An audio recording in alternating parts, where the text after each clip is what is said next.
Pernah gak sih lo ngerasa capek padahal lo lagi istirahat gitu?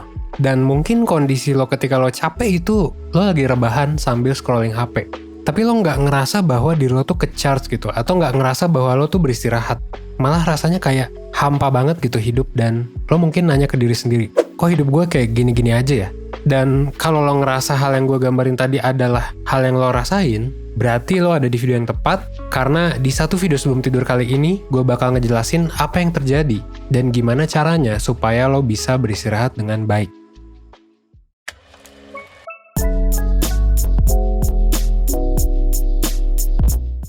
Mungkin kita semua pernah ngerasain ketika kita nganggep diri kita tuh lagi istirahat, dan mungkin kita milih buat scrolling HP, scrolling medsos, tapi ini seringkali malah bikin kita capek, atau makin capek gitu. Terus ini kenapa sih bisa kayak gini? Nah, sebenarnya alasannya macam-macam. Mulai dari ya aktivitas scrollnya itu sendiri, itu bikin kita sulit ngerasa puas karena nggak ada akhirnya. Sampai ke misalnya kita kadang ngebandingin diri kita sama orang lain, jadi capek gitu kan. Tapi di sini sebenarnya gue mau fokus ke tujuan awal. Kenapa sih kita milih buat scrolling HP ketika kita lagi capek gitu ya? Karena gini, ketika kita memilih buat scrolling HP, seringkali itu kita lakuin karena kita ya otomatis aja gitu pengen ngedistraksi pikiran kita. Bukan karena kita punya tujuan tertentu, bukan karena kita nyari sesuatu gitu. Kita milih itu karena udah kebiasaan aja, udah jadi rutinitas aja sehari-hari. Misalnya lagi capek ngelihat spreadsheet atau ngelihat kerjaan atau ngelihat PR gitu ya, PPT dari dosen, kita akhirnya ngedistraksi diri kita dengan scrolling HP atau medsos. Padahal seringkali scrolling HP dan medsos itu ditemukan gak baik buat kesehatan. Kenapa? Terutama kesehatan mental ya. Karena memicu overthinking, ningkatin kecenderungan orang buat jadi depresi, dan lain sebagainya. Seringkali banyak hal buruk yang terjadi. Dan selain kesehatan mental, kesehatan fisik juga bisa terganggu. Kenapa? Karena ya mata kita jadi cepet capek, dan lain sebagainya gitu ya.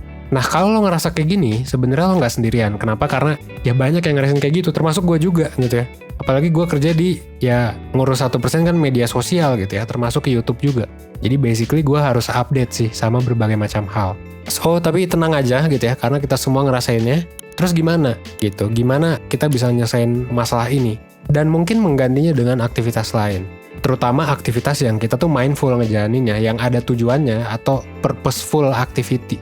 Tiap orang sebenarnya punya berbagai macam definisi buat ngartiin aktivitas dengan tujuan tadi. Tapi yang pasti, aktivitas ini adalah aktivitas yang ngebuat lo tahu dan juga sadar sama apa yang lagi lo lakuin. Dan lo juga ngerasa ya pastinya punya kontrol sama aktivitasnya.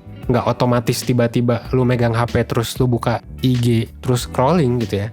Nah, salah satu purposeful activity yang paling mudah itu biasanya ditemuin di hobi sih. Karena selain 3 hal yang udah gue sebut tadi, sebenarnya hobi itu bisa jadi suatu aktivitas yang bisa bikin lo enjoy sih, bisa bikin lo tenang gitu. Mungkin lo pernah kan ngelakuin sesuatu yang bikin lo tenang aja dan enjoy gitu. Mungkin dengerin musik, mungkin lo baca buku, mungkin lo mancing gitu ya, mungkin lo main bola, apapun itu. Ini adalah contoh dari kekuatan hobi gitu. Ini bisa bikin lo jadi enjoy. Dan bukan hanya itu, ada beberapa manfaat juga.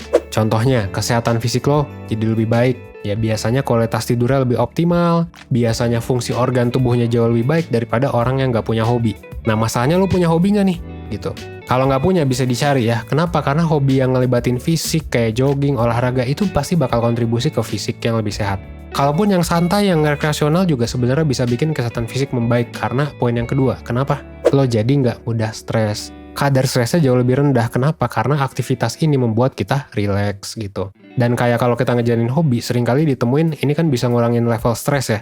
Dan kalau lo udah nonton video-video 1%, lo juga pasti tahu gimana kesehatan mental itu berhubungan sama kesehatan fisik gitu kan. Dan kalau dijabarin sebenarnya ya bakal kayak gini sih gitu. Pas kita seneng ngelakuin sesuatu ya kita bakal ngerasa rileks. Dan karena kita rileks, kadar stres kita jadi berkurang. Karena otak kita ngeluarin ya happiness gitu kan. Hormon bahagia alias dopamin dan lain sebagainya gitu kan. Nah, ini bakal ngaruh ke rendahnya kecenderungan lo buat overthinking atau stres daripada mereka yang belum punya hobi. Gitu. Makanya ini penting banget sebenarnya sih ya untuk punya hobi. Mungkin lo juga pernah dengar cerita dari bukunya Johann Hari gitu, yang bilang kalau salah satu cara buat orang mengatasi depresi adalah dengan menekuni hobi gitu. Tentunya ya dibarengin sama terapi dan lain sebagainya ya yang diperlukan gitu. Dan terakhir, hobi juga sebenarnya bisa berkontribusi ke kebahagiaan dan makna hidup gitu. Kita jadi enjoy dan relax, kita jadi lebih tenang dan bahagia. Tapi kayak ini juga bisa ngasih kita kayak something gitu, ngasih kita makna gitu sih. Hidup kita jadi lebih bermakna dan kita jadi lebih percaya diri juga. Mungkin kita nggak akan langsung nemu hobi yang benar-benar kita suka, yang kita mungkin jadiin pekerjaan juga. Tapi kalau lo udah nemu hobi yang lo banget, bisa jadi ya nanti seluruh energi yang lo habisin, seluruh waktu yang lo habisin biasanya bakal se-worth itu sih, yang bakal se-oke banget itu sih. Jadi nggak ada salahnya buat nyoba, dan ada beberapa tips sebenarnya yang bisa lo lakuin untuk cara nyarinya. Pertama, lo bisa banget buat mulai dari hal yang selama ini pengen lo coba tapi nggak sempet gitu.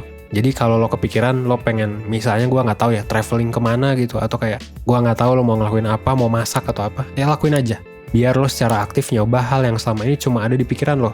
Mungkin aja jadi hobi kan? Kalau nggak jadi hobi ya udah juga gitu kan. Nah, langkah berikutnya bisa juga ke hal-hal yang lo sukai pas masih kecil. Misalnya apa? Renang atau iya, kalau ada ya lakuin lagi aja gitu. Ada kemungkinan besar lo bakal ngerasain hal yang sama kayak pas kecil. Misalnya ngegambar atau fotografi misalnya, silakan dilakuin lagi aja. Dan terakhir, lo juga bisa ngeluangin waktu buat coba beberapa aktivitas atau hobi yang siapa tahu lo suka gitu.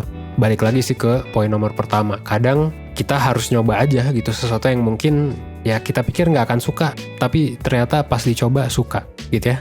Jadi kesimpulannya ya itu ya, purposeful activities dan hobi ini sebenarnya bisa banget buat ngebuat lo yang ngejalanin hidup yang lebih baik, bahkan ya bisa jadi penghasilan tambahan juga. Tapi ya itu mungkin obrolan gue di video lain atau di webinar atau workshop 1%. Kalau tertarik buat dibahas ya silakan aja komen yang banyak, nanti mungkin kita bakal coba bahas. Gitu buat teman-teman yang tertarik juga bisa like yang udah komen gitu ya, silakan. Ya gue paham juga sih terakhir ya, ini gue mau ngasih tahu bahwa mungkin apa yang gue jelasin tadi nggak semudah yang gue omongin. Kadang lo bisa jadi overwhelming, kadang bisa jadi overthinking, kadang bisa jadi lo cemas, atau mungkin lo susah, males gitu ya. Misalnya lo ngerasa sulit untuk bikin improvement dalam diri lo, saran gue sih konsultasin aja ya ke mentor 1%. Karena apa? Karena ya mentor kita bakal ngebantu lo buat nemuin solusi dari permasalahan yang lo alami. Terutama kalau masalahnya berkaitan sama psikologi, kesehatan mental, atau masalah kehidupan kayak pacar dan sebagainya. Ya kalau ada masalah ceritain aja gitu ya, biar bisa ngebantu lo. Dan kalau tertarik silakan pakai link ada di deskripsi dan pakai kode promo ini juga yang udah gue kasih biar lo bisa dapet diskon. Akhir kata, gue Evan dari 1%. Well, sebagai salah satu mentor 1% juga, gue mau bilang thanks udah ada di video ini sampai akhir. Dan kalau misalnya ada masalah jangan lupa untuk ikut konsultasi ke 1%. Oke? Thanks.